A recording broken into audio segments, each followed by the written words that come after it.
So hitting was by far the most needed improvement that needed to come to MLB The Show 18. And I'm happy to say that much work has been done this year. But before we get into all those details, be sure to subscribe for all MLB The Show 18 news updates, more, and of course, other gameplay videos when the game comes out in early access on March 23rd. So the San Diego Studios development team talked about how hitting was a major focus for them this year, and they really wanted to optimize hitting for online play. They've gone through a lot of effort to improve the timing window so that really they could keep balance when it comes to hitting, being late or being early. Players would keep their hands in and potentially less balls would get hooked foul and stay fair. Less and less of the dreadful be late, super late, and be great. That it would be more normalized. Hitters would intentionally try and use the full field, when at the plate. There's also some balancing and tweaking to contact and power swings for online play. So when your opponent's down 0-2 and they just keep fouling balls off over and over, you start to see less of that because the PCI will shrink. And even if you're using a contact swing in a pitcher's count, it'll be harder for you to stick within there if you're completely missing the PCI placement on the pitches. Also, a big addition was the MVP style swing analysis, where you get to see bat path of the hitter through the zone, and you get a really detailed feedback on just how early or late you were on the swing. Now, this one doesn't necessarily make you a better hitter. It doesn't actually help from a hitting mechanic standpoint, but it gives you imperative information to know just how early or late you were. You might have swung and felt like you were right on it, and in the past, you would look at the feedback indicator and it would say just early, just late, and you wouldn't know how early or how late. But basically, by looking at this little graphic that'll happen after every hit, you'll get to know just how good your swing was from a timing perspective. Another big change, the PCI, which has been long challenged for its design. I mean, I've questioned it so many times before. I've always been in favor of more smaller PCIs like in Power Pros or Pro Yaku Spirits, where it's really just the size of the bat and you want to be able to get that little PCI onto the bat.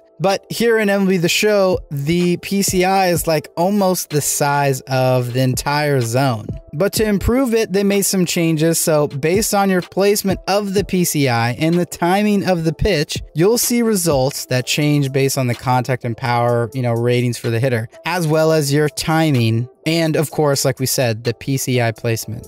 With that, in addition, you'll get feedback just by looking at the PCI to see where you have advantages for the hitters. Hitters with a yellow ring, up, down, or both will give you benefits if the PCI is slightly above or below actual location of the pitch. If a hitter has no yellow ring around, then you'll have to square that pitch up to get a nice little line drive. After seeing the PCI breakdown, there seems to be a clear advantage for power hitters, as more areas of the PCI will result in hits, as evidenced by such large yellow ring. In these examples, they showed a weak, average, and power hitter, and they showed the entire spectrum of the PCI, the slivers of the PCI, ranging from pop-up to chopper, and showed how really in those different areas, if you put your PCI in those locations, you're most likely to get a specific type of hit. But depending on if your hitter is weak, average, or a power, you could expect a hit or not. To put this to the test, the San Diego Studios team showed 3 hitters. Catcher Max Stassi, who was more of that weak hitter, and more average,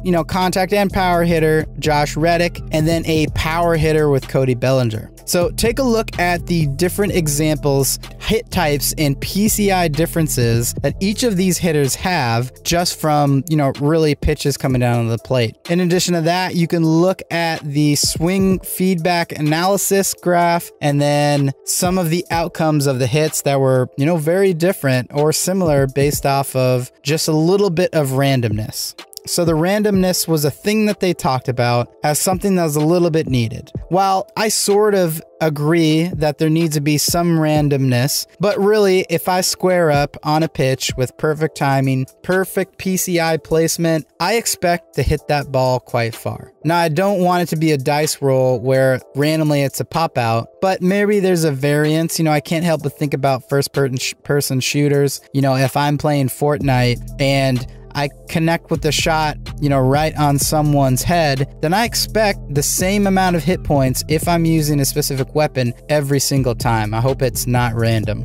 So exit velocity will make much more sense this year as it's really tied closely to the attributes of the hitter. So with all of these little improvements, the aim is to put you in complete control of your hitting. You've obviously got to rely on your hitter's attributes, the PCI placement that you control, and the swing timing that you control. These are the key factors. These are some of the biggest improvements to make things more normalized for online play with as little randomness as possible here in online games. Now, I think overall the hitting looks good, but I'm actually really curious to see how it all works. Of course, we had a little bit of a go at it in alpha, but it's too early to tell. All right, guys, well, what do you think about all these improvements to the new hitting engine in MLB The Show 18? Do you think it looks good? Are you happy? Or are you a little bit concerned and want to hold off all your reservations till you actually get to play the game later? Let me know down in the comments, and until the next one, we'll see ya. Peace.